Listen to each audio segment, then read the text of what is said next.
दोस्तों नमस्कार, मैं सौरभ गोस्वामी। एक महिला घंटा घर पर अनशन पर बैठ गई है। उसका कहना है कि उसके साथ बलात्कार हुआ है और ललितपुर पुलिस मुकदमा दर्ज नहीं कर रही। घटना है बार थाने की पारौन चौकी है, लेकिन महिला परेशान है और धर धर कहें कि चक्कर काट रही है, लेकिन कोई उसको सुनने वाला नहीं है। अब जाके घंटा घर उसका सहारा बना है और आप देख सकते हैं घंटा घर है ललितपुर का। पत्रकारों की भीड़ आपको दिखाई दे रही होगी।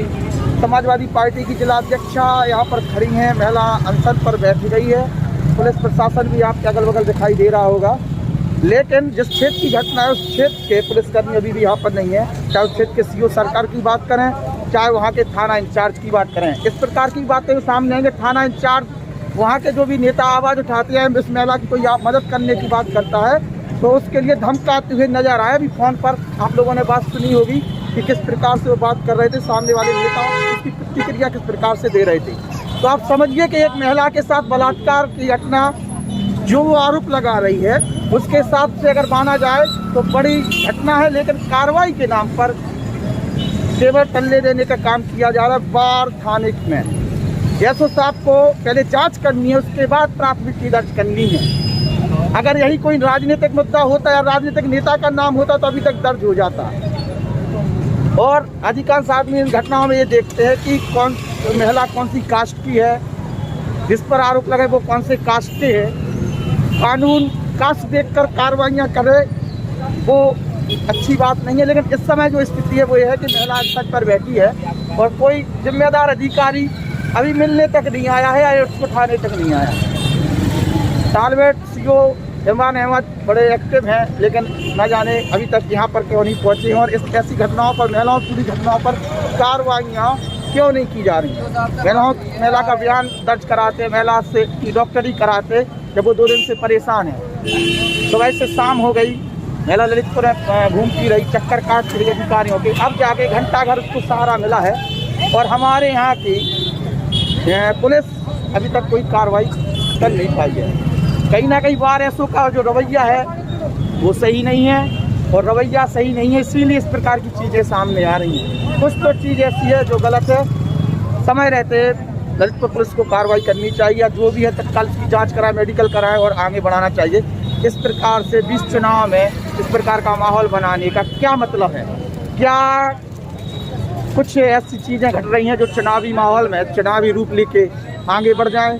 कुछ तो हो रहा है, उसमें पुलिस मौका दे रही है, कुछ ऐसा ही दिखाई दे रहा है। देखते हैं कोई यहाँ पर अपकृत होता है कि नहीं होता है, कोई जिम्मेदार अधिकारी यहाँ पर आता है कि नहीं आता है। अभी जो स्थिति है वो आपके सामने है। महिला बैठी है अनशन पर, अगर जब सरकार दावे करती तो उन्होंने महिलाओं सुरक्षा के लिए काम किया है, सुनवाई की है। महिला आरोप लगा रही है कोतवाली क्षेत्र जो उनका थाना क्षेत्र जो है वहाँ पर मुकदमा दर्ज नहीं किया गया। ये कहे कि प्राथमिक जो जाँच होती वो नहीं करे, उसका मेडिकल तक नहीं करा पाए। क्या कहना चाहिए?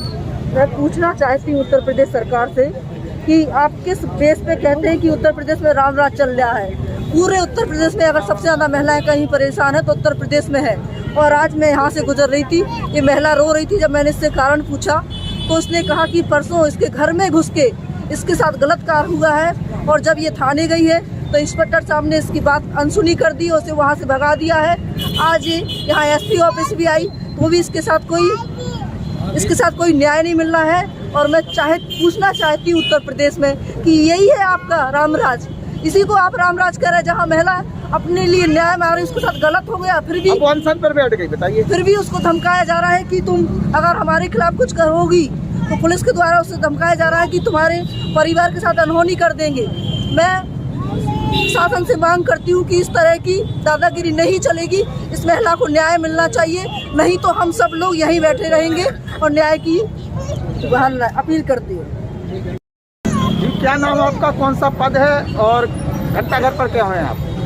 मैं तो यहाँ ललितपुर में आया था पार्टी की मीटिंग के काबिल से, तो ये पता लगा कि हमारी खेलगांव की एक महिला और एक गिरवाल बाल जो है घंटा घर पर बैठे हैं। तो सूचना जैसे मुझे मिली तो मैं भी यहाँ चला आया।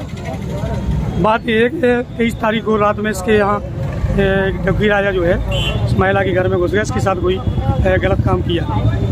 हमें हमारा जो कि भतीजा हमारा गांव का प्रधान है और हमारी पत्नी जिला पंचायत की सदस्य है, मैं पूर्व जिला पंचायत सदस्य हूँ। हमें जैसे जानकारी मिली, मैंने पुलिस को की कि खेरीडांग में ऐसी ऐसी घटना हो गई है, जाके दिलवाएं। क्योंकि वहाँ पे जो गांव है वो दबंगों का गांव है, गरीब लोग कुछ अपनी बात नहीं कह पाते हैं। दूसरे दिन रात में तो ये उनके भाई से नहीं निकल पाए, उस दूसरे दिन ये जो है थाने पे गए, एप्लीकेशन दी, फिर इनकी रिपोर्ट लिखी गई। दरोगा धमका रहे थे, आप फोन पे बात नहीं, दरोगा जी का कहना है ये है कि झूठी बात कह रहे हैं आप। कौन है दरोगा जी, नाम बताएंगे बस? सुनील कुमार जी तिवारी है। अच्छा, क्या कह रहे थे? वो कह रहे थे घटना नहीं हुई है और इसको झूठा फंसाया जा रहा है, जबकि इन्होंने मुलजिम को छेक लिया और कमरे के अंदर बंद कर दिया और सागर चढ़ा दी। क्या उन्होंने मेडिकल पूरा यानी उनको बाहर निकाला, मेडिकल करा लिया क्या आपके दरोगा जी ने? रिपोर्ट ही नहीं हुई ना कोई उनकी।